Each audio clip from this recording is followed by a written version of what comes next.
Rest of the conversation, you have some time to look at questions 6 to 10.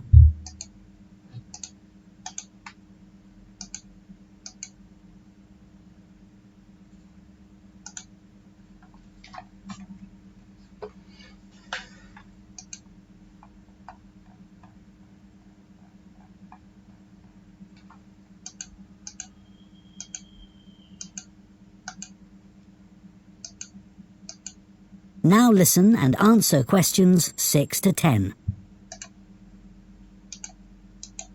And how satisfied with the service are you? Do you have any complaints? Well, as I said, it's very convenient and quick when it's on time. But this morning it was late. Only about 10 minutes, but still. Yes, I understand that's annoying. And what about the timetable? Do you have any comments about that? I suppose I mainly use the bus during the day, but any time I've been in town in the evening, for dinner or at the cinema, I've noticed you have to wait a long time for a bus. There aren't that many. Okay, thanks. So now I'd like to ask you about your car use. Well, I have got a car, but I don't use it that often. Mainly just to go to the supermarket. But that's about it, really. My husband uses it at the weekends to go to the golf club. And what about a bicycle? I don't actually have one at the moment. What about the city bikes you can rent? Do you ever use those? No, I'm not keen on cycling there because of all the pollution. But I would like to get a bike. It would be good to use it to get to work. So why haven't you got one now?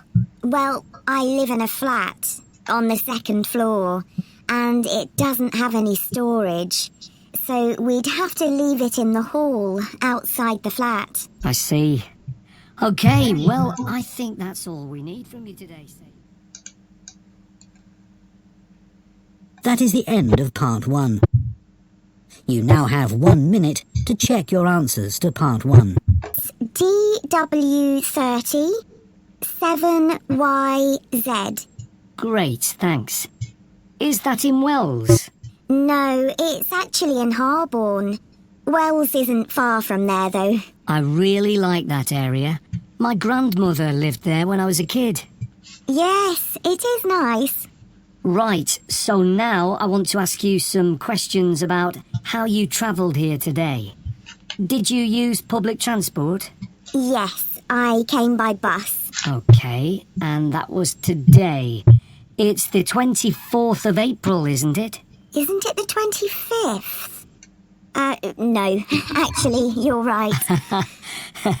And what was the reason for your trip today? I can see you've got some shopping with you. Yes, I did some shopping. But the main reason I came here was to go to the dentist. That's not much fun. Hope it was nothing serious. No, it was just a checkup. It's fine. Good. Do you normally travel by bus into the city centre? Yes, I stopped driving in ages ago because parking was so difficult to find. And it costs so much. I see. The bus is much more convenient too. It only takes about 30 minutes. That's good. So where did you start your journey? At the bus stop on Claxby Street. Is that CLAXBY? That's right. Before you hear the rest of the conversation, you have some time to look at questions 6 to 10. Now listen and answer questions 6 to 10. And how satisfied with the service are you? Do you have any complaints? Well, as I said, it's very convenient and quick when it's on time. But this morning it was late. Only about 10 minutes, but still. Yes, I understand that's annoying. And what about the timetable? Do you have any comments about that? I suppose I mainly use the bus during the day. But any time I've been in town in the evening, for dinner or at the cinema, I've noticed you have to wait a long time for a bus. There aren't that many. OK, thanks. So now I'd like to ask you about your car use. Well, I have got a car, but I don't use it that often. Mainly just to go to the supermarket. But that's about it, really. My husband uses it at the weekends to go to the golf club. And what about a bicycle? I don't actually have one at the moment. What about the city bikes you can rent? Do you ever use those? No, I'm not keen on cycling there because of all the pollution. But I would like to get a bike. It would be good to use it to get to work. So why haven't you got one now? Well, I live in a flat on the second floor, and it doesn't have any storage. So we'd have to leave it in the hall outside the flat. I see. OK, well, I think that's all we need from you today, Sadie. That is the end of part 1. You now have 1 minute to check your answers to part 1. Part 2. You will hear a woman speaking to a group of people who are interested in becoming volunteers for an organisation called ACE. First, you have some time to look at questions 11 to 15. Now listen carefully and answer questions 11 to 15. Good evening, everyone. Let me start by welcoming you all to this talk and thanking you for taking the time to consider joining ACE Voluntary Organisation. ACE offers support to people and services in the local area, and we're now looking for more volunteers to help us do this. By the way, I hope you're all comfortable. We have brought in extra seats so that no one has to stand, but it does mean that the people at the back of the room may be a bit squashed. We'll only be here for about half an hour, so hopefully that's okay. One of the first questions we're often asked is how old you need to be to volunteer. Well, you can be as young as 16, or you can be 60 or over. It all depends on what type of voluntary work you want to do. Other considerations, such as reliability, are crucial in voluntary work, and age isn't related to these in our experience. Another question we get asked relates to training. Well, there's plenty of that, and it's all face-to-face. What's more, training doesn't end when you start working for us. It takes place before, during, and after periods of work. Often, it's run by other experienced volunteers, as managers tend to prefer to get on with other things. Now, I would ask you to consider a couple of important issues before you decide to apply for voluntary work. We don't worry about why you want to be a volunteer. People have many different reasons that range from getting work experience to just doing something they've always wanted to do. But it is critical that you have enough hours in the day for whatever role we agree is suitable for you. If being a volunteer becomes stressful, then it's best not to do it at all. You may think that your income is important, but we don't ask about that. It's up to you to decide if you can work without earning money. What we value is dedication. Some of our most loyal volunteers earn very little themselves, but still give their full energy to the work they do with us. Before you hear the rest of the talk, you have some time to look at questions 16 to 20. Now listen and answer questions 16 to 20. Okay, so let's take a look at some of the work areas that we need volunteers for, and the sort of things that would help you in those. You may wish simply to help us raise money. If you have the creativity to come up with an imaginative or novel way of fundraising, we'd be delighted, as standing in the local streets or shops with a collection box can be rather boring. One outdoor activity that we need volunteers for is litter collection, and for this, it's useful if you can walk for long periods, sometimes uphill. Some of our regular collectors are quite elderly, but very active and keen to protect the environment. If you enjoy working with children, we have 3 vacancies for what are called playmates. These volunteers help children learn about staying healthy through a range of out-of-school activities. You don't need to have children yourself, but it's good if you know something about nutrition and can give clear instructions. If that doesn't appeal to you, maybe you would be interested in helping out at our story club for disabled children, especially if you have done some acting. We put on 3 performances a year based on books they have read, and we're always looking for support with the theatrical side of this. The last area I'll mention today is first aid. Volunteers who join this group can end up teaching others in vulnerable groups who may be at risk of injury. Initially, though, your priority will be to take in a lot of information and not forget any important steps or details.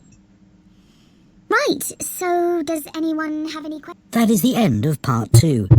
You now have 30 seconds to check your answers to part 2. Part 3.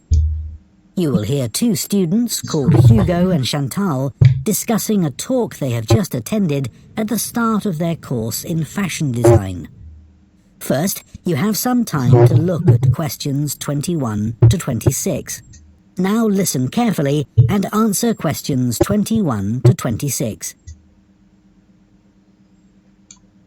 Hi, Chantal. What did you think of the talk then? Hi, Hugo. I thought it was good once I'd moved seats. Oh, were the people beside you chatting or something? It wasn't that. I went early so that I'd get a seat and not have to stand. But then this guy sat right in front of me and he was so tall. It's hard to see through people's heads, isn't it? Impossible. Anyway, to answer your question, I thought it was really interesting, especially what the speaker said about the job market. Me too. I mean, we know we're going into a really competitive field, so it's obvious that we may struggle to get work. That's right. And we know we can't all have that dream job. Yeah, but it looks like there's a whole range of areas of work that we hadn't even thought of, like fashion journalism, for instance. Yeah, I wasn't expecting so many career options. Overall, she had quite a strong message, didn't she? She did. She kept saying things like, I know you all think this, but... And then she'd tell us how it really is. Perhaps she thinks students are a bit narrow-minded about the industry. It was a bit harsh, though. We know it's a tough industry. Yeah, and we're only first years after all. We've got a lot to learn. Exactly. Do you think our secondary school education should have been more career-focused? Well, we had numerous talks on careers, which was good, but none of them were very inspiring. They could have asked more people like today's speaker to talk to us. I agree.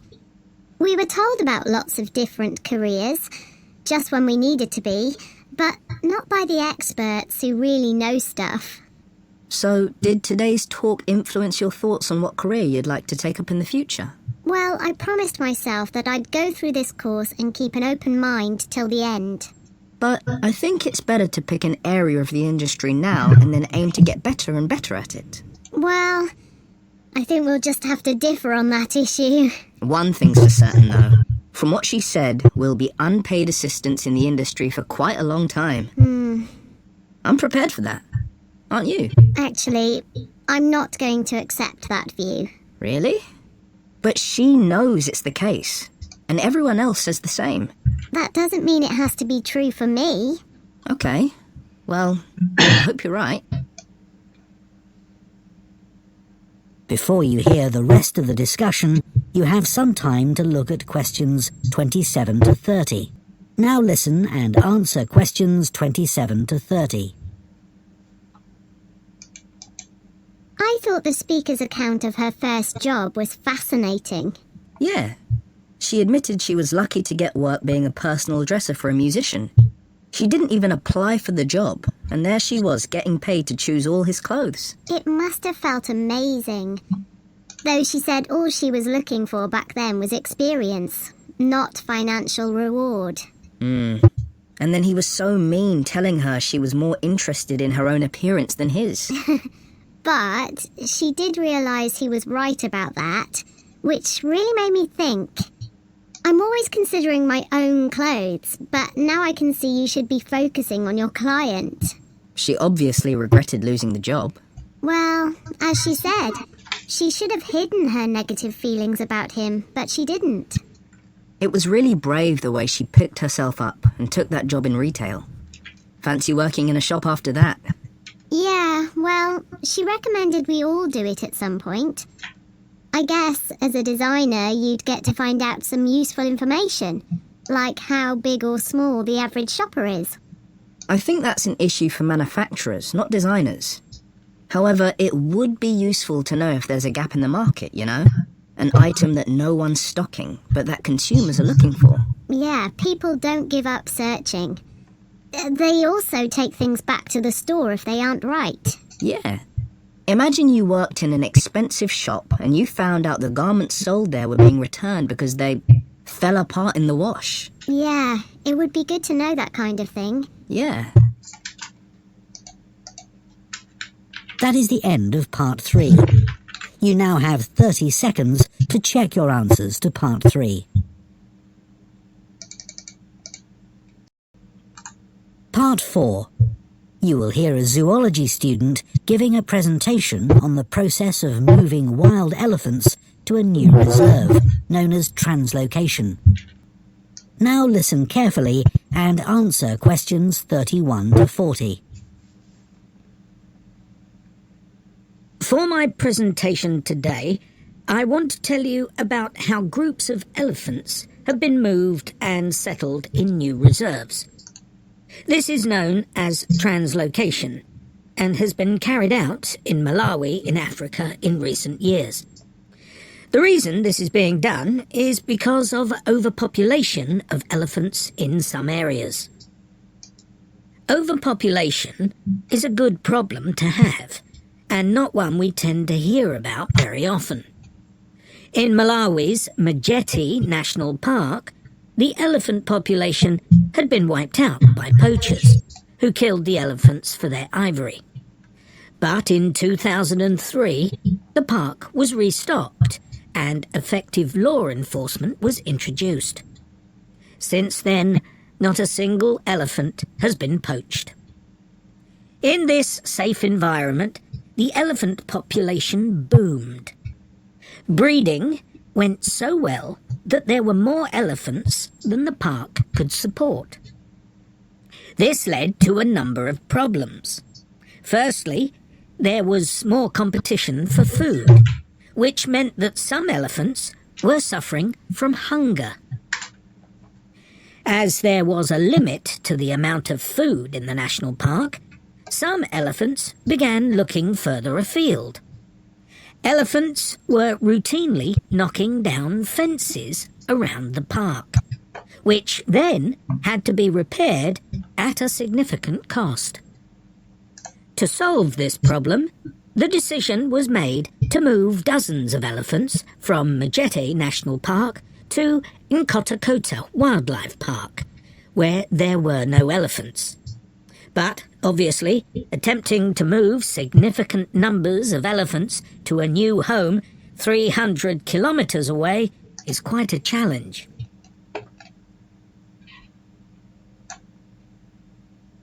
So, how did this translocation process work in practice?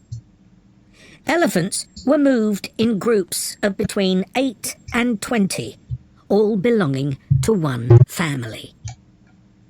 Because relationships are very important to elephants, they all had to be moved at the same time.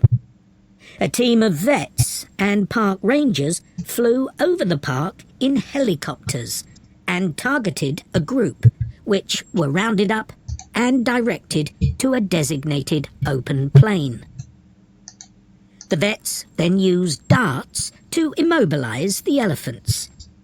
This was a tricky maneuver, as they not only had to select the right dose of tranquilizer for different-sized elephants, but they had to dart the elephants as they were running around.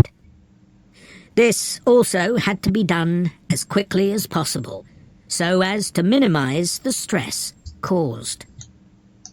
As soon as the elephants began to flop onto the ground, the team moved in to take care of them. To avoid the risk of suffocation, the team had to make sure none of the elephants were lying on their chests, because their lungs could be crushed in this position. So, all the elephants had to be placed on their sides. One person stayed with each elephant while they waited for the vets to do checks. It was very important to keep an eye on their breathing. If there were fewer than 6 breaths per minute, the elephant would need urgent medical attention. Collars were fitted to the matriarch in each group so their movements could be tracked in their new home. Measurements were taken of each elephant's tusks. Elephants with large tusks would be at greater risk from poachers, and also of their feet. The elephants were then taken to a recovery area before being loaded onto trucks and transported to their new home. The elephants translocated to ℍ𝕬𝕑𝐾𝐽 settled in very well, and the project has generally been accepted to have been a huge success, and not just for the elephants. Employment prospects have improved enormously, contributing to rising living standards for the whole community. Poaching is no longer an issue, as former poachers are able to find more reliable sources of income. In fact, many of them volunteered to give up their weapons, as they were no longer of any use to them. More than 24 elephants have been born at ℍ𝕬𝕑𝐾𝐽 since relocation. With an area of more than 1,800 square kilometres, there's plenty of space for the elephant population to continue to grow. Their presence is also helping to rebalance ℍ𝕬𝐾𝐽's damaged ecosystem and providing a sustainable conservation model which could be replicated in other parks. All this has been a big draw for tourism, which contributes 5 times more than the illegal wildlife trade to GDP, and this is mainly because of the elephants. There's also been a dramatic rise in interest from... That is the end of part 4. You now have 1 minute to check your answers to part 4.